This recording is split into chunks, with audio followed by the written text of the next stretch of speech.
Yeah, and there's definitely other mills around us, but we're the only ones that I know of that are making our own product, installing it, sanding it, finishing it, and pre-finishing it. Like I said, um, so I would say gives us an advantage and lets us be the best that we can be. Hey, welcome back to All Things Wood Floor, brought to you by Wood Floor Business. Our guest today, Jack Horton, the jack of all flooring from Cove Mountain Wood Products, Everett, Pennsylvania. He installs, sand, finishes, he's a manufacturer, and he does milling. Jack's team does it all. Talk about a hardwood flooring hybrid, yet another rotary machine pro does not use a big machine. We're going to learn a lot today. Floor pros around the world. On deck, Jack Horton, Cove Mountain Wood Products. With no further delay, let's get to it.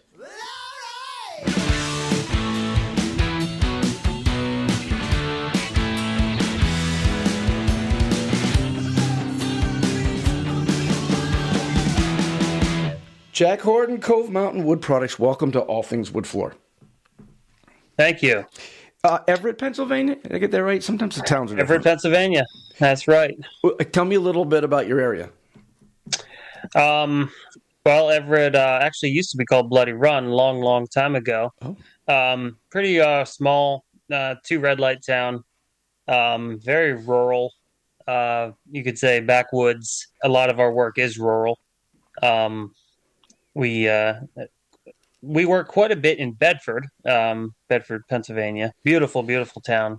A lot of historic hardwood floors, but mostly, basic historic. We've worked on early 1800s stuff. I don't think we've ever gotten into the 1700s. Is there a lot of competition in that area? Like in my area, there aren't that many hardwood flooring people. There are, but not in my area. No, we're very blessed.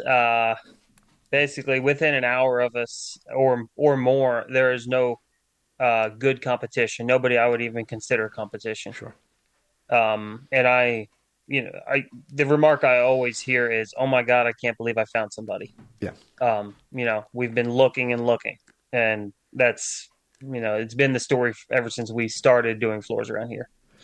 Well, I won't give away anything, but I'll just say that your age is probably between 29 and 31. So you're that younger generation of people. How'd you get into flooring? Well, my dad's ER doctor, and he's been a very handy man and has loved wood all his life, and saw a need. He had four sons and never didn't want to see us push towards that type of occupation. He wanted us to learn vocational skills, and we got a sawmill in 2011. I was running that. I believe I was about 17. Okay. It was a large Wood-Mizer portable band mill, and started moving the flooring and the lumber up the food chain, so to speak, on up to flooring. Anyways, we just basically discovered that the further we take the wood, the more we'll get out of it. So, well, your dad was an ER doctor, so he studied, went to college, went to school, got his degree. Was it his decision, or did you guys get into the flooring and the milling, or was he the catalyst for that? He was I could say the backing behind it, the motivation behind it. He said, you guys can do anything you want. And we all had a love for wood, and we thought, we have a decent amount of property with hardwood, the timber on it. We were cutting our own trees down and sawing them up, and we wanted to sell lumber, start a business, and we realized, all right, we need to sell kiln dried lumber. So we got a small dehumidification kiln, the Nile L200. It's a 4,000 board foot capacity kiln. Then realized, well, we want to sell surface lumber. We need to be able to surface this stuff and straight line rip it. Were you buying rough cut, or were you just ripping logs and ripping? We were sawing logs. Yeah, and we learned the basics of NHLA grading, because you can't sell lumber retail or wholesale unless you can grade it. Do you have one of those big old giant saw blades that they strap people to in the old movies, or did you actually have like a Wood-Mizer, or what? How were you stripping? It was a band. It's a band mill. It was a modern band mill. It was joystick controlled. fully hydraulic log turner, LT70 series, like LT70. LT100. Oh, okay, so yeah, It was big giant LT70. bandsaw that you lay up the two guys running. Yeah, Yep, that was a $60,000 mill. wow. Yeah, the That's joystick and it's controls. Yeah, portable. yeah, we bought the mill brand new. It was fully portable. We mostly had it stationary. We built a building to house it and our edger. Um, we eventually, once we started moving the lumber up the chain, basically, we realized it's not efficient for us to cut our own lumber anymore because we were after a certain grade. And when you cut logs, you get it all, even the stuff you can't use, like the centers. Most sawmills cut their centers into ties, And fence you posts know, or ties, right? Yeah. ties, yeah. So once we started processing our own wood and tongue and grooving it and milling it, we basically didn't have a need for a sawmill anymore because we could buy lumber. Rid of the mill after about 4 or 5 years of having it, and as we could start buying green lumber and drawing it ourselves. But back up a bit though. How Um, old were you? Because if and you're only 30 now, how old were you when you started this? You've been doing this a while. I know that. yeah, like I said, I was started running the mill. My brothers and I started running the mill. I believe I was about 17, 18. Okay. Started milling in 2014. We bought a brand new Weinig six head molder in 2014, and we were new to all of this. I'd never seen a molder. I'd never run a molder in my life. Well, explain that to me. Um, Wait a minute. See, but if you're 16 or 17, are you finishing school, leaving school, doing it yeah, after well, school? my dad he said it's time you guys start learning real life stuff. We got out of school eighth grade, and later on completed our GEDs. But I was out of school. I was 16. I was 16 years old. I was done with school Gotcha. and working in the shop. We had a mechanic shop. Oh, so you were doing Doing automotive work doing that too. kind of thing. Automotive actually came first. Yeah, we were very young when we started doing that. I was still in school. We were tearing vehicles apart and taking transmissions out of cars. We've got a lift. We've got a mechanic shop. This is a play shop. This is still our play shop. But yeah, that came first actually before all the wood stuff. That's fascinating, though. So How if your father's got an advanced degree at that? Because look, that's what's happening today. Everybody's got their diplomas or degrees, and they're saying, we need tradespeople, and I mean, we really, really do. My nephew's in the trades. My other nephew's in the trades. How how does your father come to that decision to say to you guys, look, boys, I think you need to get involved in the trades. Let's pass on school for right um, now.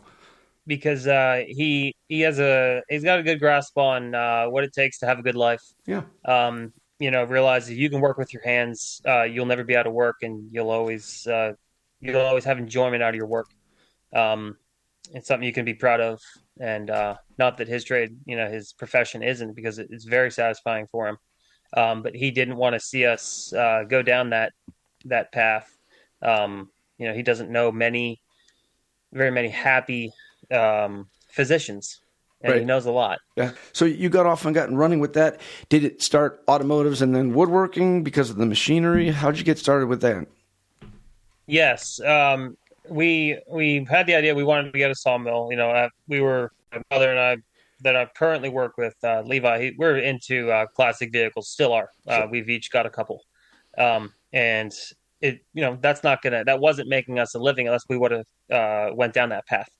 Um, just the wood, we saw an opening that we could use our own timber for to get us going. That we didn't have to buy timber for that. Start marketing it, and that was the hardest part for us. We didn't have a background um, in the wood world, Sure. so it was hard to get a foothold in that. What The is it up that contacts part of and Pennsylvania? That's Amish Mennonite country, right? What is it? Mostly yes, farm? What is that? What does that area look like? Here we have everything. yes, it's I would say very agricultural. Okay. There is definitely some large manufacturing, very nearby to us, and yes, it is very agricultural.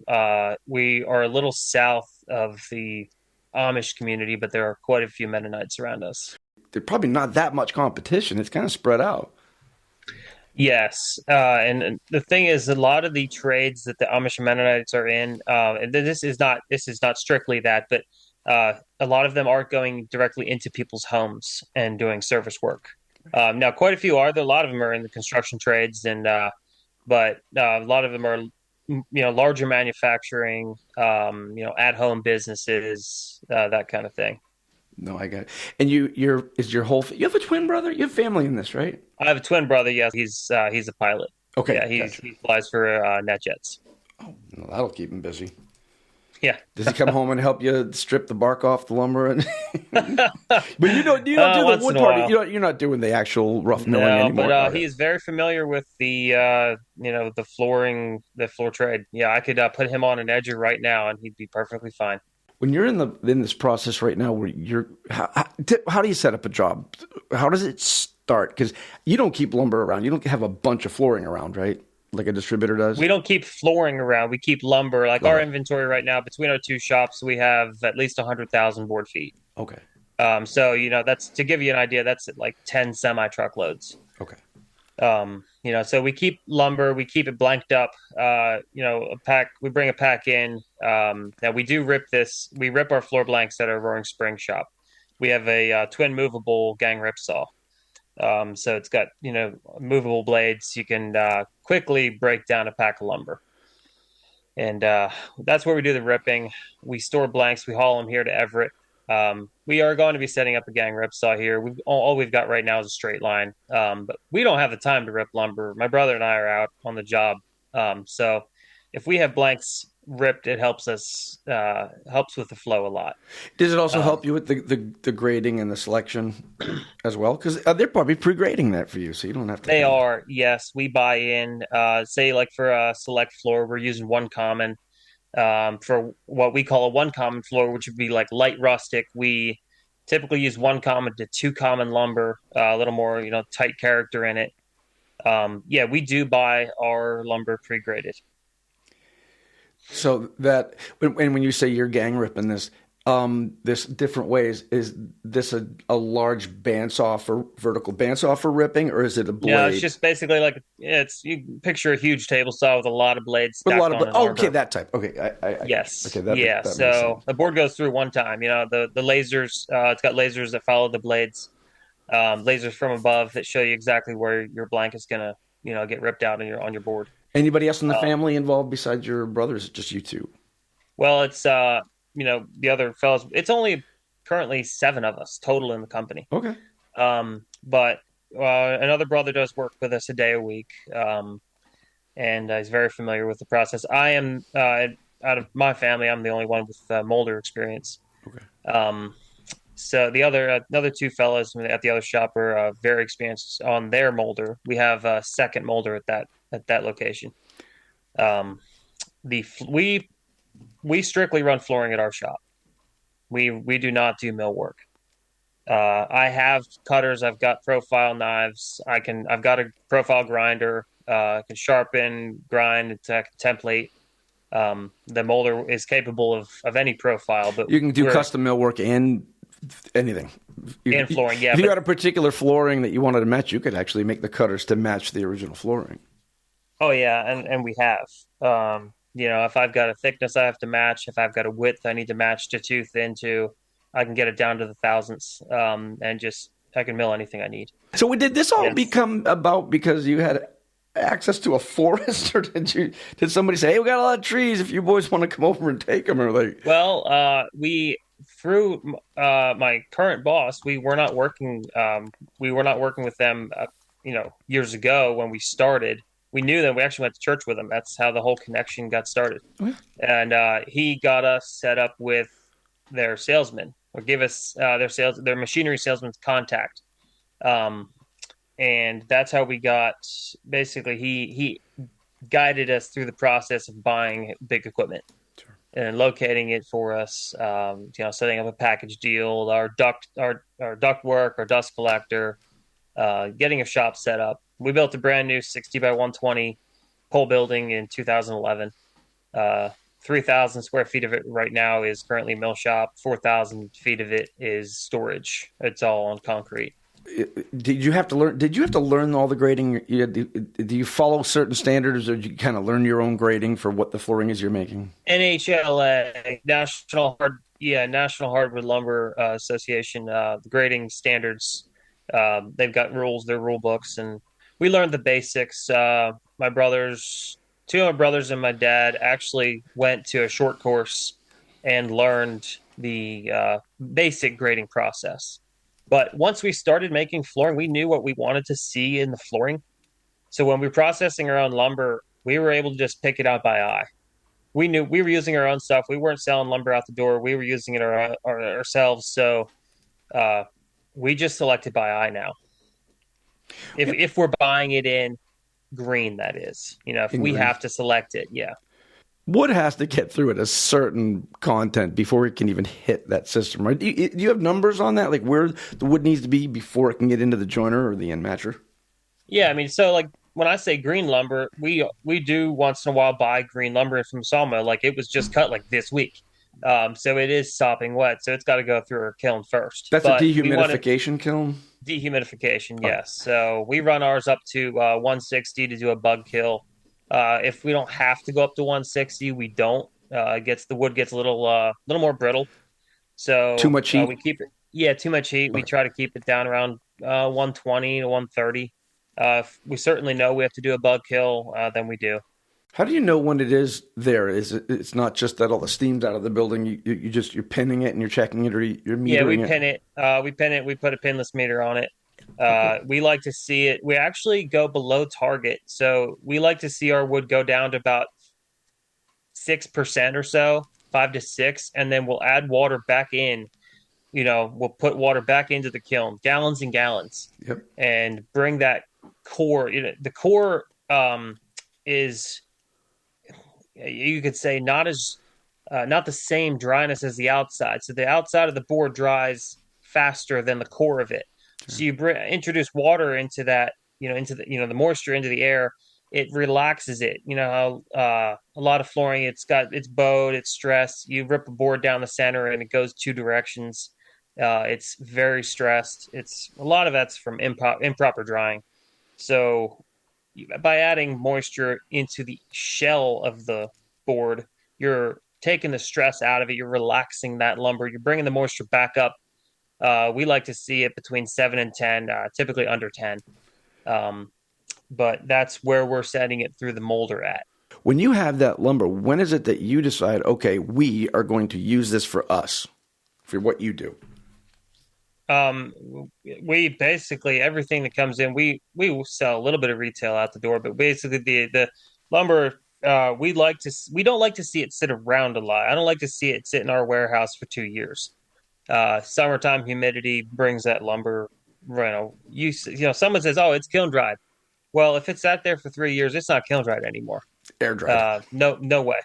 You need to put it back in the kiln because this, unless we're in the Southwest, where or different parts of the country where they've got lower humidity, our high humidity brings that lumber right back up again. Must be a lot Uh, like us here in New England. I think it's very similar yes, to what you have. yes. It's not suitable for in a home, especially radiant heat or wood heat or forced air.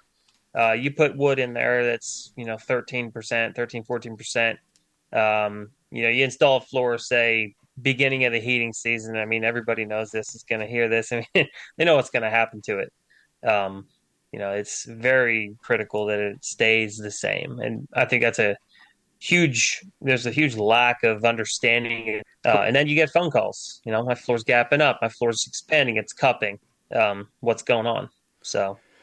Oh, I hear you. You know what? I used to do mill inspections, and somebody showed me a piece of pre-finished flooring, a box full, about a week ago, and I said, "Well, one, you have sticker stain, but ask the mill. They're running spiral fluted stacking sticks. I mean, you can Yep. see it. It's telegraphed right into Yes. that. And how do you? Because no one I know does this other than actual mills, not flooring people. You're involved in the whole process. How do you, when you're doing certain species of wood, how do you avoid getting sticker stain in your dry stacking? Well, stack it as soon as possible, but summertime humidity, it's not always avoidable. I don't have the perfect recipe for avoiding sticker stain. Nobody does. We have had we make our own sticks. We've got a set of knives or a molder to flute them top and bottom. It's just a straight You flute. flute the bottom so that so they get air circulation and Yes, so you less. have as little wood of the sticker touching the lumber. Right. You want air touching that lumber. Yeah, so for those who don't know, in milling, what'll happen is when you see a piece of flooring and you look at right perpendicular across it, there's this brown bruise or a black bruise, or it's on several boards. When they stack the lumber, sometimes, and it happens a lot with maple, you get that oxidation or that mold or discoloration, and it penetrates in, and it's just about permanent, and it stays in Yeah, the it's like a flooring. fungus. It's that Fungus. high humidity and high temperature. That fungus, it's basically, it makes a permanent discoloration. Usually it's a gray streak right across the board, and it typically goes a little too deep through the board to mill it out. You know how you know when A you're lot of inspecting? Measure, get a tape measure. It'll be 12, 12, 12, 12, or 18, 18. It's whatever the stack is. Yes, It's definitely measurable and yep. consistent. We stack around 14-inch spacing. For hickory, we'll go 12 because hickory moves so bad. Really strap our ends down tight. It's very important that you get your sticks straight. You're right up the pack. You get deformation in your pack. Your lumber will come out like a banana. So it's a learning process the whole way through.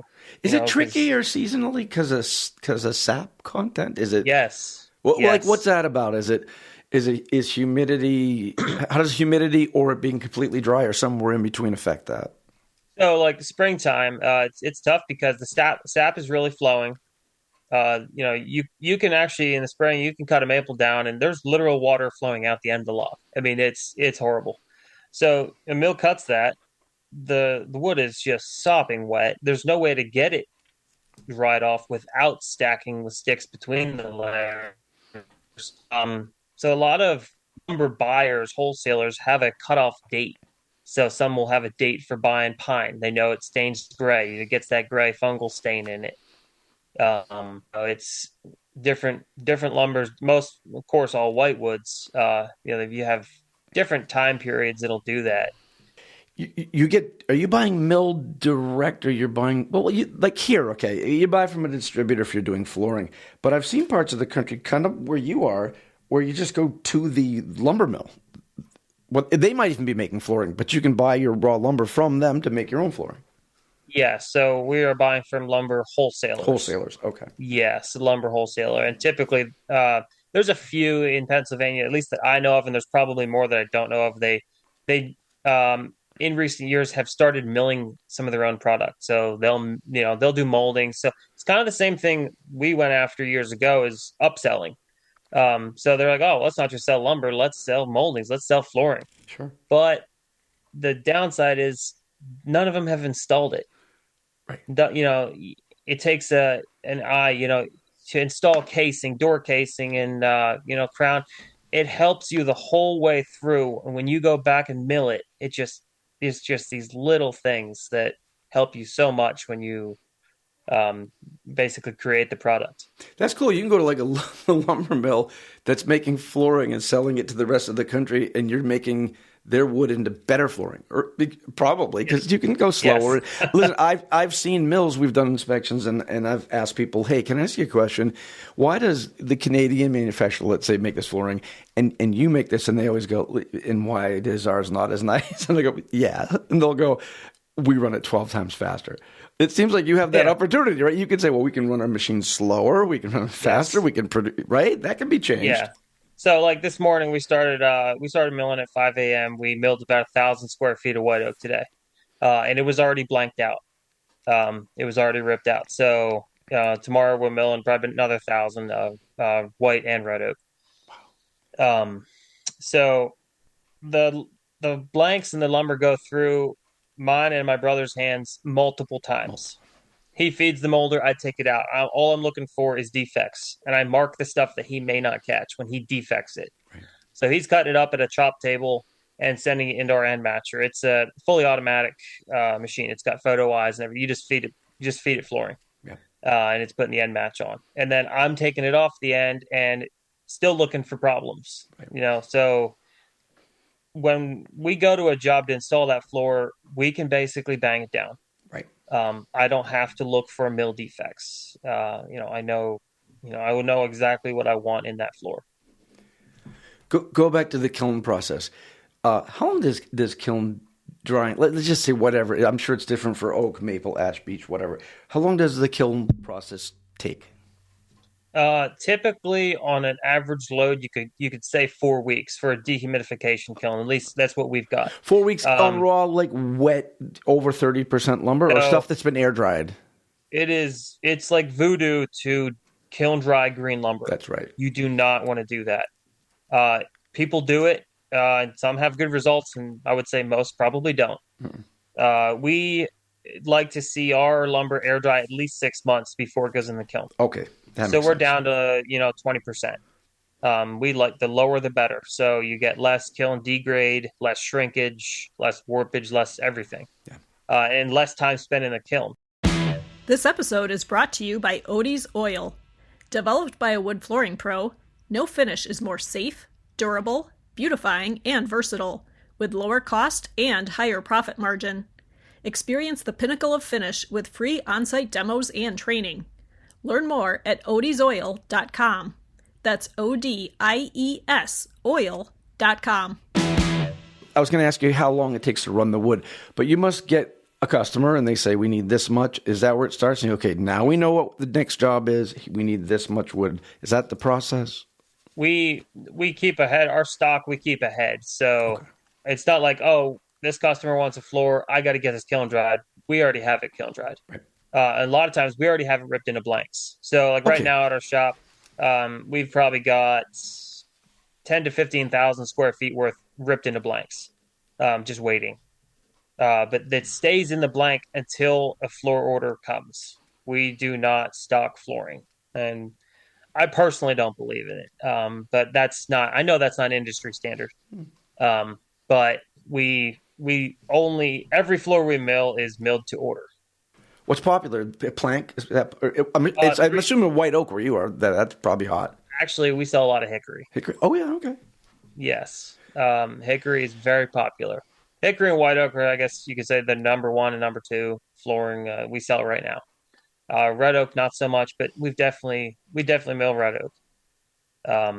Not much maple, very, very little maple. It's been a long time since we've milled ash. First of all, you can't even find it. No one ever wants it. Yeah, no, the fads have come and gone, but white oak is crazy hot. I think you know that, and a lot of guys know that.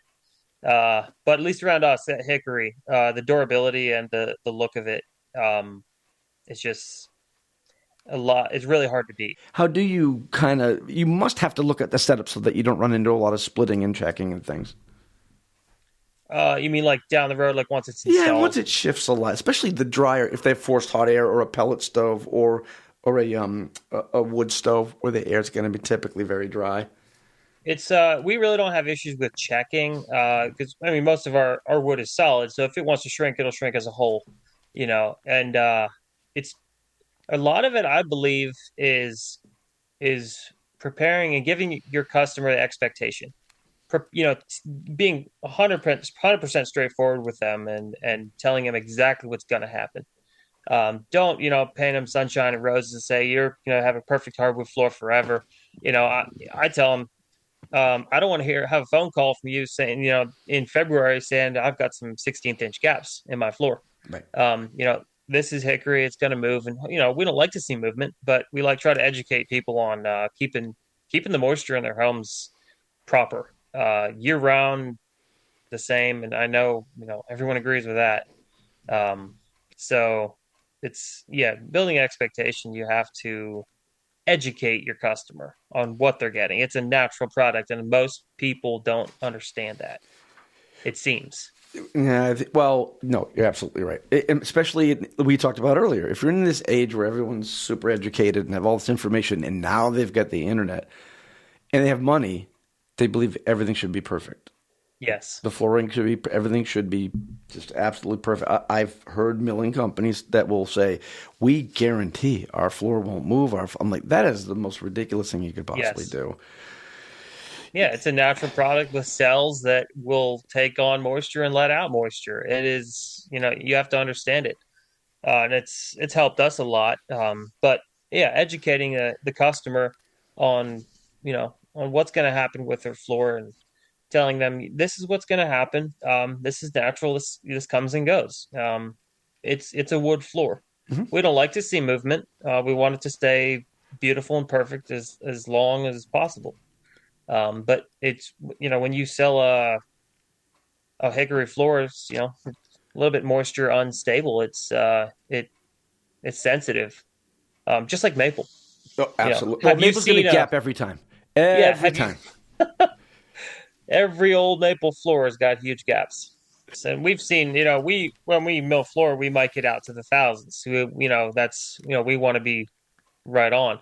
And we've seen on a humid summer, over the weekend, the we mill flooring, say it's maple or hickory, I might get out on Monday morning and it grew over the weekend, you know, just sitting in the shop. Yeah, exactly. So, that's why, like, say I mill, a lot of the flooring we mill is 345 Okay. combined, and it gets installed randomly.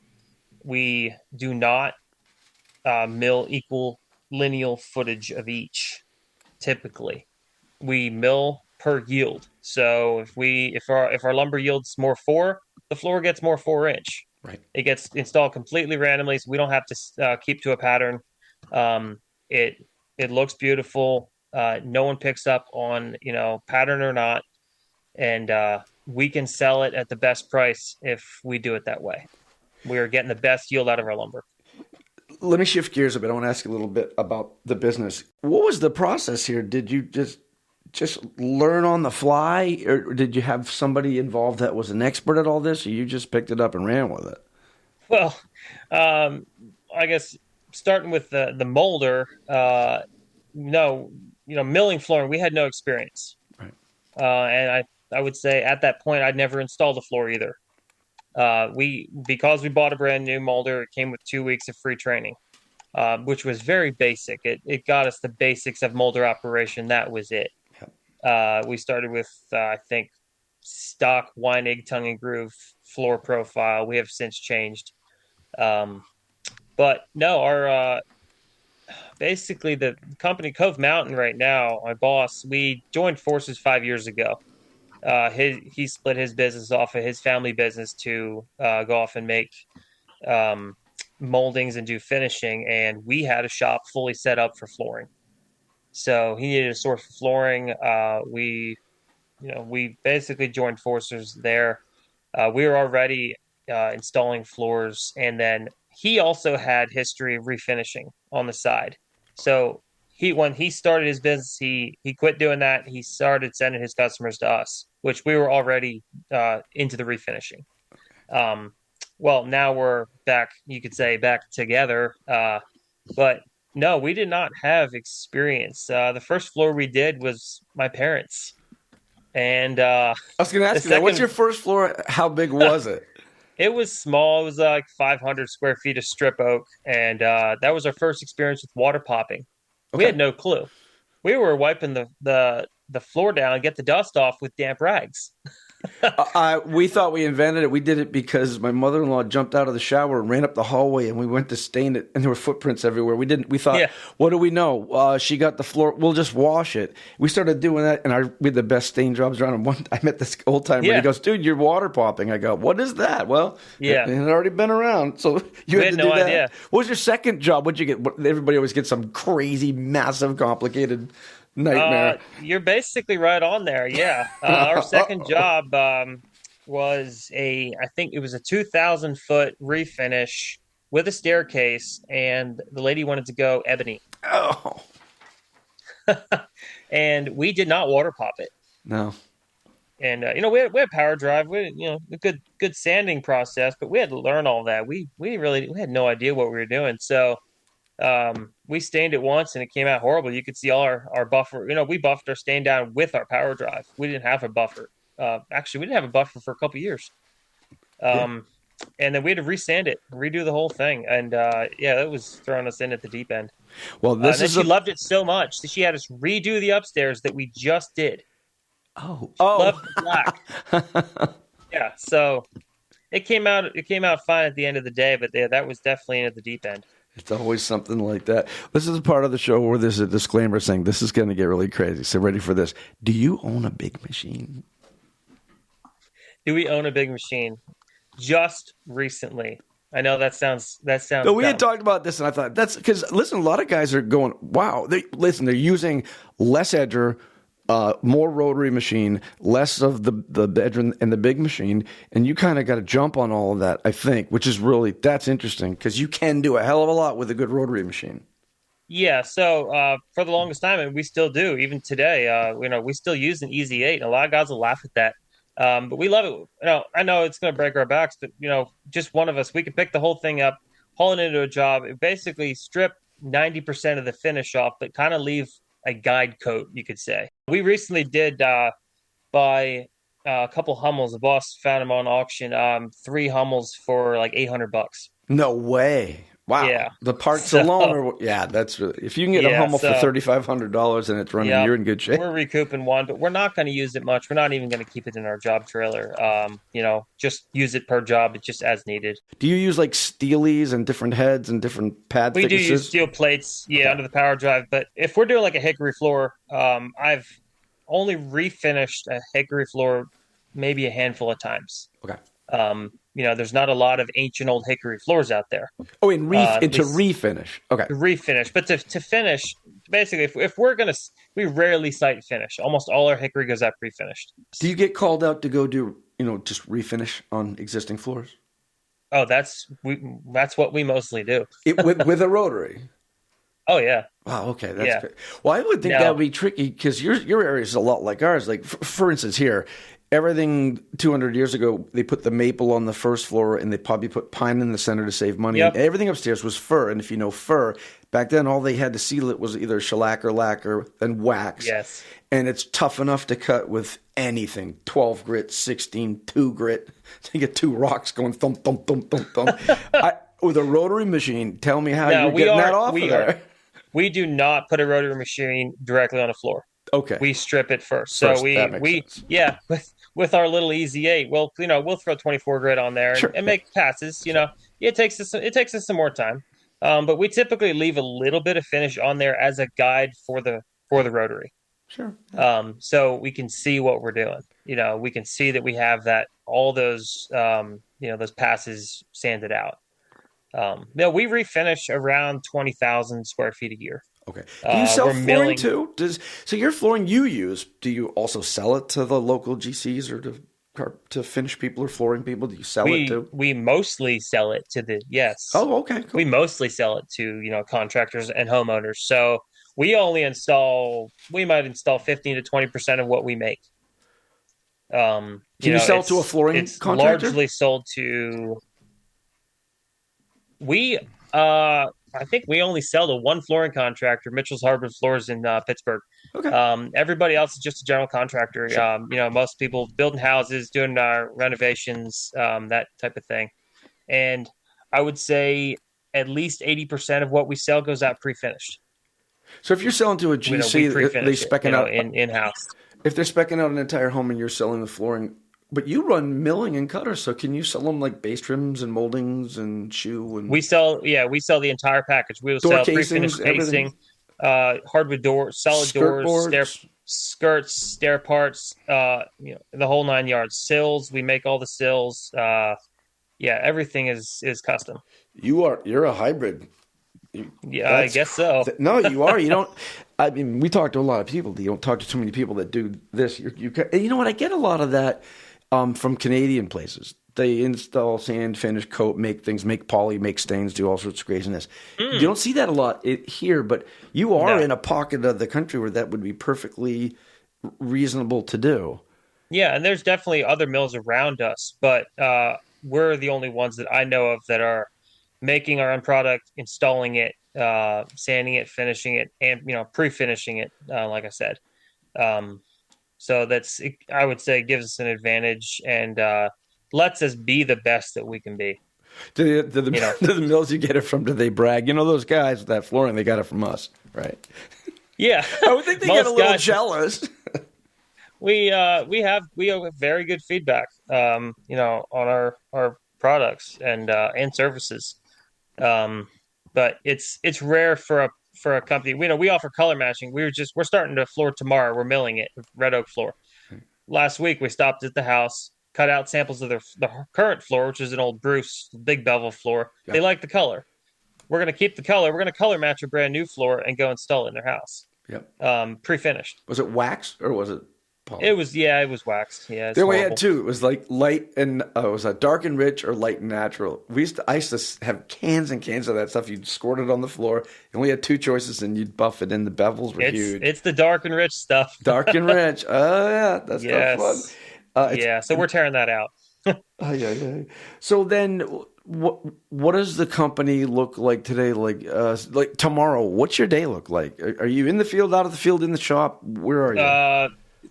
The average week, tomorrow we're in the shop milling, but the average week we're not in the shop milling more than a day and a half, probably. Okay. We pretty much have outside floor work scheduled every single week, and we just fit the milling in early mornings. Between coats, we'll come back, we'll mill floor. So that way it keeps us, busy. We don't have dead time. No. Who does all the scheduling and everything? I mean, I actually do all the work that my brother and I do. I handle all the scheduling and the quoting, and pretty much start to finish. Where do the customers come from? Everywhere. I mean, word of mouth, obviously, and then yes, word of mouth. Social media, webpage, Facebook, anything. All we have is Facebook. We do not have a website, and we really don't advertise. We've been doing it long enough now that the reputation has been selling our work. So, we love that. We couldn't ask for more than that. So, what does the competition in the area look like? It doesn't sound like there'd be that many. No, very, very little. I think there's somebody does it all. He rents equipment. Because we're so rural, we're not in a city environment. I would say there's no draw for competition. If someone wanted to start up and do it, they certainly could. I don't know where they get you have to start at the bottom and gain your experience, but I don't try to. Maybe some guys would think I'm nuts, but I tell people we're the most expensive people in the area. Yeah, sure. If you find anybody else, I said we are expensive.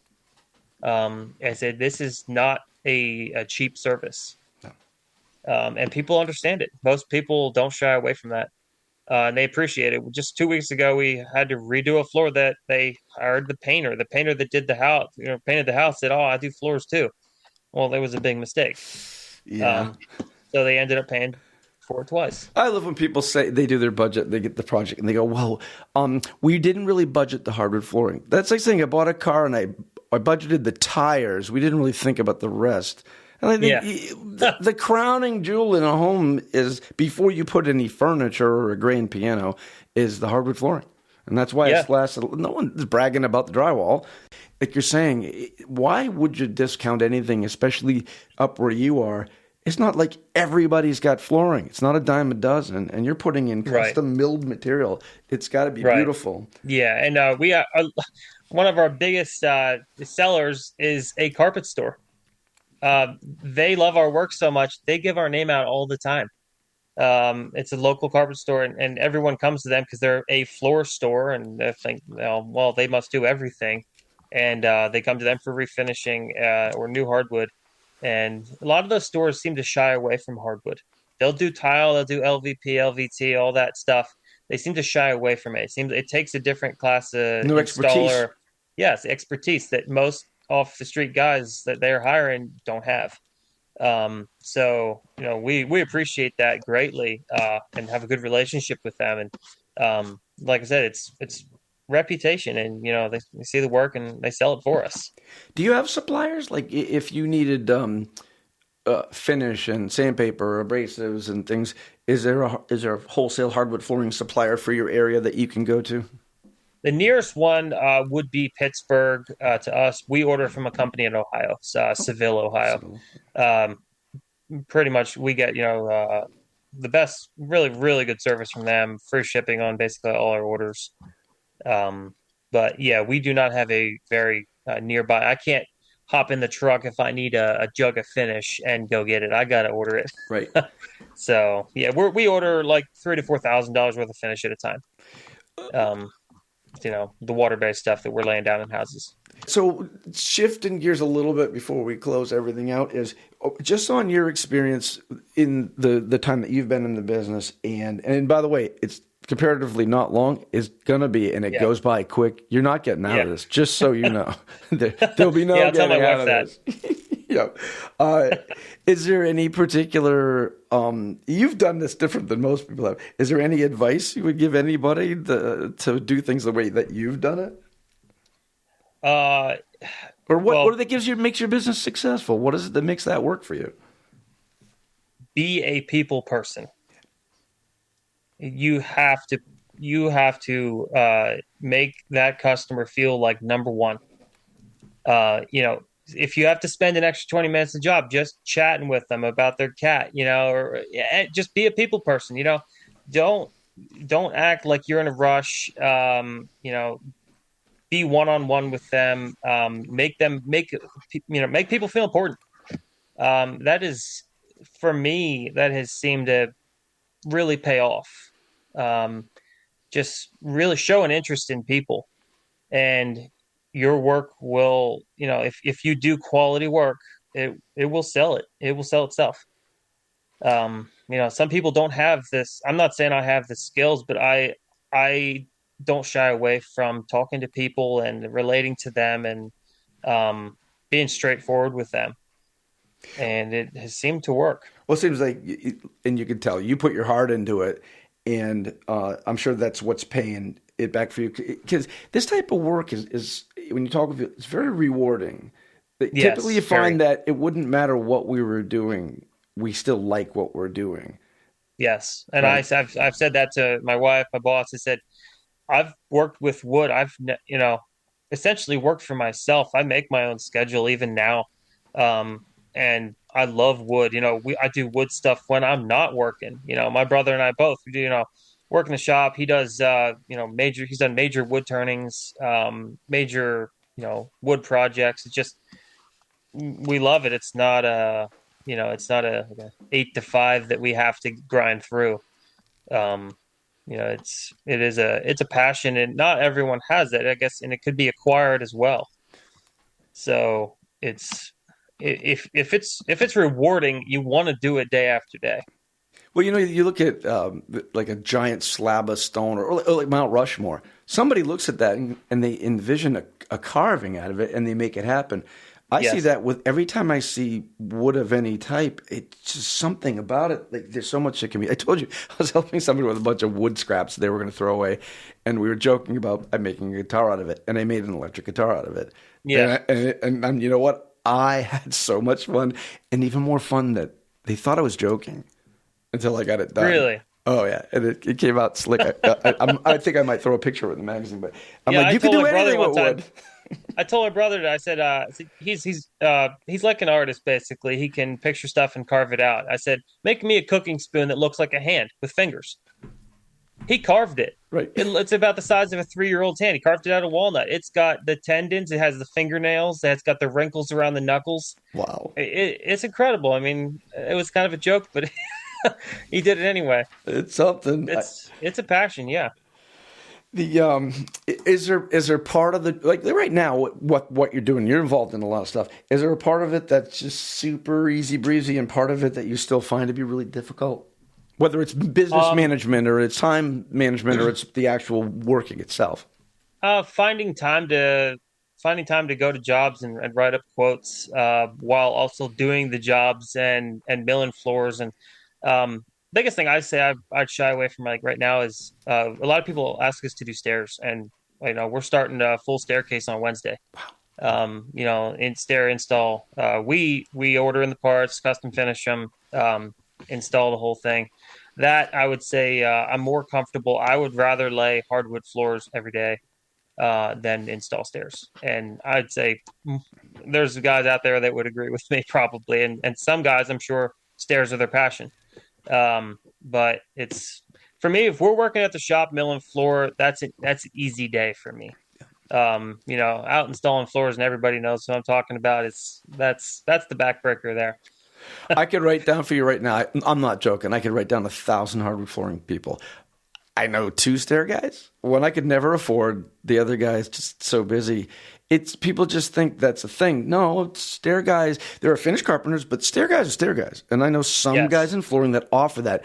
Almost none of them. It's very, very rare. That guy, I know guys that could be busy doing stairs every day of the rest of their lives. You and I could probably do stairs. It would take 3 days. They could do an even better job in 8 hours, these guys. They just got it. Boom, boom, boom. Yes. Yeah, it's rote for them. Yeah, and I would like to get there, but it's once you install floors, you can you and a partner can bang down 1,000 feet in a day. You accomplish something like that's rewarding. Not the stairs isn't, but it's like mind-numbingly slow, at least for me. It's extremely rewarding when you're done. How much of your time is this consuming for you? Can you take a weekend off or a holiday off, or is this what's it like? It's hard, right? If I don't want to work next week, I don't have to work next week. The work's still going to be there. There's not somebody else that's just going to do it. And I'm the one that's making the schedule, so it's my issue, my fault if I don't take time off. And a week and a half here, we're going to Tennessee for like 4 or 5 days. And that's about it. I like to work, and I got to work. But it is tough. I have a hard time letting that go, and you could ask my wife. When I come home, I'm still focused on that stuff. It's hard it takes you like 2 days when you leave to actually feel like you're on vacation and you're ready to come home after 5 total, and it's so hard because it just feels so weird coming back to it, and then you get right into it again. So you have to monitor yourself, I guess, and I haven't learned to do that very well.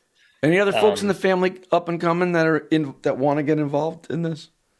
Kids, nephews, nieces, cousins, people next door, anybody? Not really. My boys are 2 and 3 right now, so I tell them they're in. They're in. Yeah, they're in.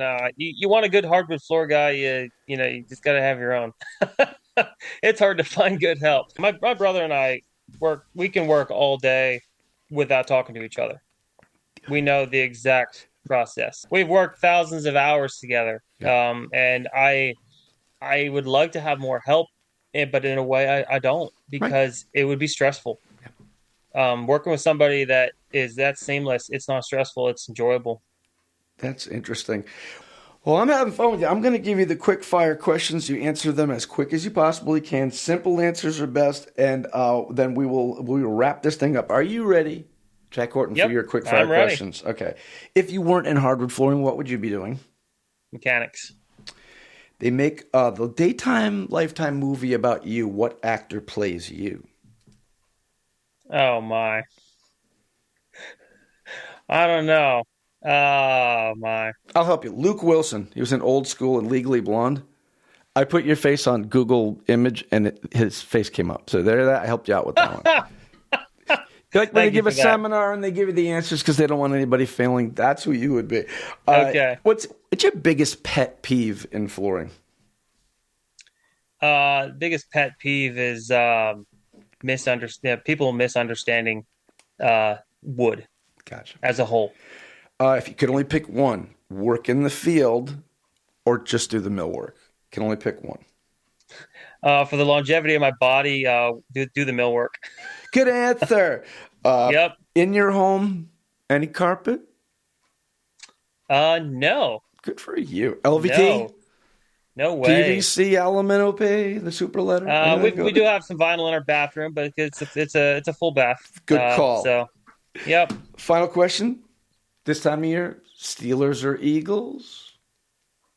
I'm not a sports guy, but I'm going to go Eagles. There you go. Good for you. All right, that's a passing grade. I'll give you that. You don't have to worry about the rest of it. Jack Horton, Cove Mountain Wood Products. Hey, dude, thank you very much. It's great talking with you. We will chat again very, very soon. Thank you. All right, thanks, buddy. Take care. All right. Hey, bye-bye. Thanks to Wood Floor Pro Jack Horton for sharing his insights with us. You can look for an article from Jack in the April-May 2025 issue of Wood Floor Business. And thanks to our All Things Wood Floor sponsor, Odie's Oil, the wood floor finish that is safe and beautiful while delivering a lower cost and higher profit margin. If you enjoyed this episode of All Things Wood Floor, please don't forget to rate, review, and subscribe. Thanks for listening.